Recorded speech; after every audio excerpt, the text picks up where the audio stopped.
Hi everyone, just want to make a video of my digital readout setup on my Grizzly mill.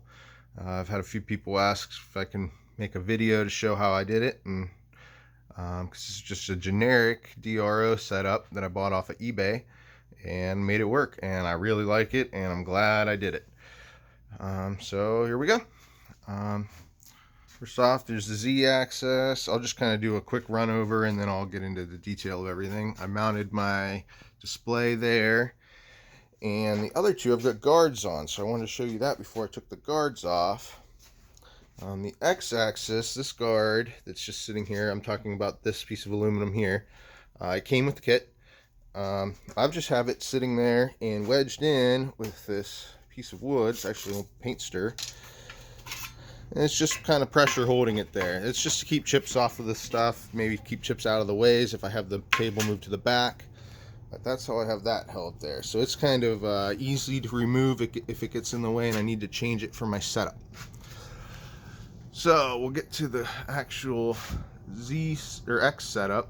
I have the slider just attached into this dovetail, and it's firmly mounted across.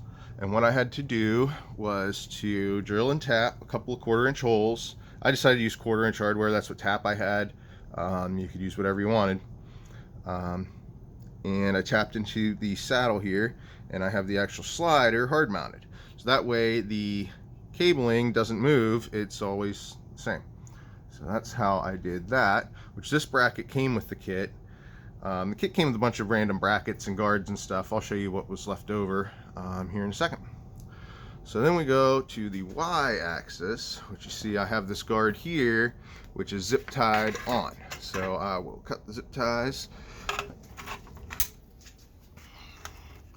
We'll be able to get into what I did. So this one was probably one of the harder ones to do.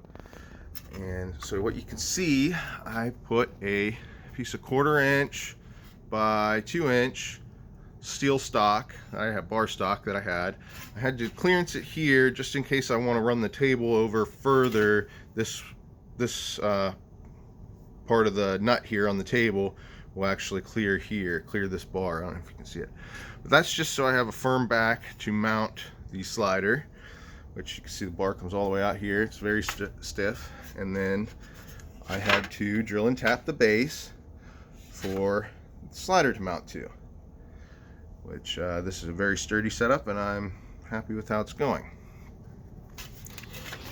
So my cabling, you can see this doesn't move because it's mounted to the base, so it can be pretty tight, but the Z-axis will move, so it goes forwards and back with this, and it's just kind of all hanging back here loose enough to move.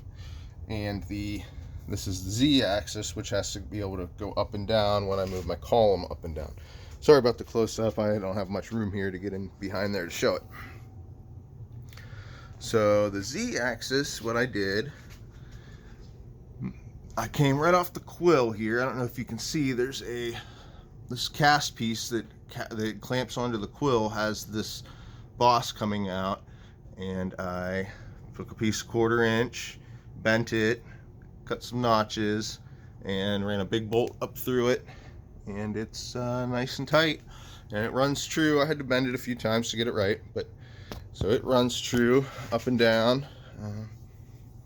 Which, I don't know if you can see running it up and down, but it works.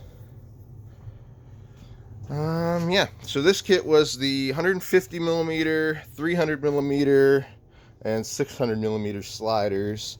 Like I said, I bought it on eBay. It was like $100 or $230 with shipping and tax and everything all told, and I'm very happy with how it turned up.